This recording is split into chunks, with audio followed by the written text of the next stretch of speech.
It was a chilly evening in Chicago, snowflakes drifting lazily through the dimly lit streets, landing silently on car roofs and glistening sidewalks. The city hummed with its usual mix of noise and stillness, taxis honking in the distance, laughter from a nearby cafe, and the soft crunch of footsteps on fresh snow. Inside a small corner pizza shop, warmth filled the air along with the comforting scent of melted cheese and oregano. At a table by the window sat Mr. Harold Thompson, a 79-year-old retired millionaire, dressed simply in a wool coat and scarf. He wasn't there for attention or luxury, just for a slice of pizza and a few quiet moments away from the loneliness that had crept into his life over the years. Once a powerful businessman, Harold had built empires and managed fortunes, but after the death of his wife, even success had begun to taste hollow. He lifted a slice of pepperoni pizza, savoring the simple joy of something so ordinary, when his eyes caught sight of a young girl at the counter. She looked out of place, thin, tired, and dressed in a worn jacket far too light for the winter cold.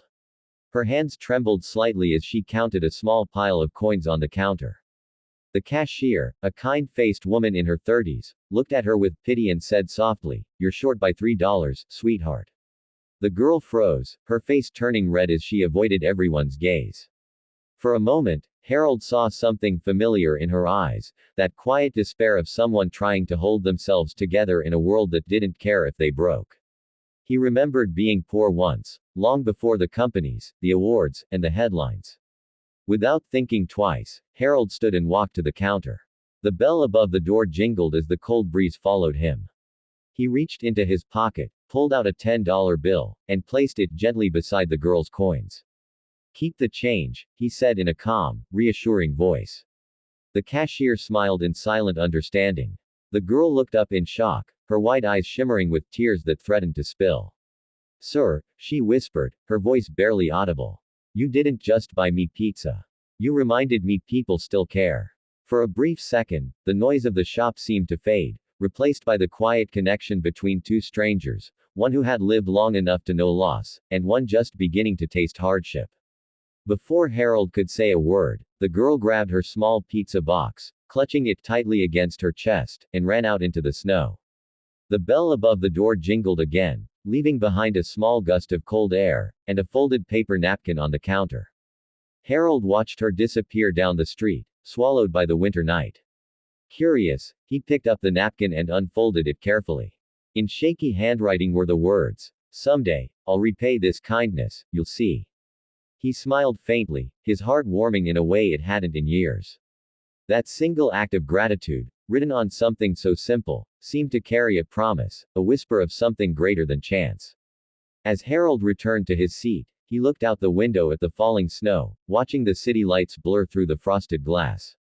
He thought about how small moments could change lives, a word, a gesture, a shared smile. He had spent decades surrounded by wealth, yet nothing had ever felt as meaningful as that brief encounter. Outside, the girl's figure had vanished into the night, but her words lingered in his mind, echoing softly. He didn't know her name or her story, yet somehow, he felt certain their paths weren't finished crossing. As he finished the last bite of his pizza, Harold folded the napkin and placed it carefully into his coat pocket, unaware that the promise scribbled on it would one day return to his doorstep, in a way he could never have imagined. 4 days after that snowy night in Chicago, Harold Thompson drove back to his quiet suburban home, a large but lonely mansion tucked between tall pine trees. The snow still covered the driveway like a white carpet, crunching beneath his shoes as he walked to the door. Inside, the house was silent except for the faint ticking of an old grandfather clock and the whisper of wind against the windows. Harold hung his coat, went to the kitchen, and began preparing tea the way he always did. 1 sugar cube, a splash of milk, and 2 minutes steeping. He lived alone now, and the ritual gave him comfort. Just as he lifted the teacup to his lips, the doorbell rang. The sound startled him, visitors were rare these days. He walked slowly toward the front door, each step echoing through the empty hall. When he opened it, the winter wind rushed in, but what truly froze him wasn't the cold, it was the sight before him. Standing on his porch were 3 women wrapped in colorful Apache shawls, their faces calm yet filled with purpose. Between them stood the same young girl from the pizza shop, the one whose gratitude had touched his heart days ago. Harold blinked, unsure if his mind was playing tricks on him. Mr. Thompson, the girl began, her voice trembling but warm, you helped me when I was hungry. Now, we're here to help you. For a long moment, Harold couldn't find his voice. The world outside seemed to vanish, leaving only the breath of snow and the glow of kindness standing before him. The girl stepped forward, her boots leaving faint prints on the snow-covered porch. She introduced herself as Lena Whitebird, from a small Apache community in Arizona.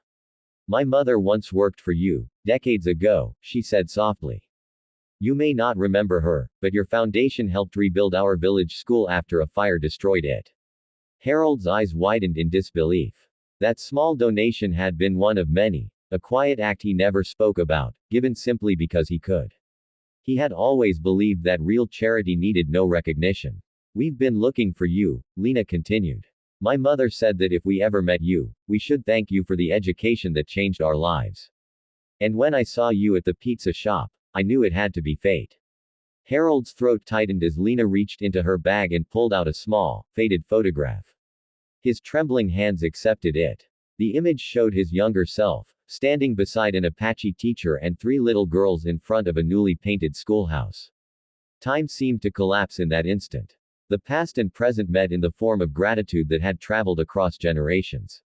Tears welled in Harold's eyes, blurring the photograph. He whispered, almost to himself, so it comes full circle. The three women smiled warmly, and Lena gently placed her hand over his. Sometimes kindness doesn't end, she said softly. It just finds its way back home. Harold invited them in, and the once quiet mansion filled with warmth again. The women helped him set the table while laughter and stories flowed freely through the rooms. For the first time in years, the old man felt alive, not as a millionaire or a philanthropist, but as a human being connected to others through compassion. As the evening went on, the house glowed with golden light spilling onto the snow outside. When Lena and her family finally left, Harold stood by the window, watching their footprints fade into the white distance. A small smile touched his lips. He now understood something profound, that kindness, like snowflakes, may drift far, but it always lands where it's meant to be.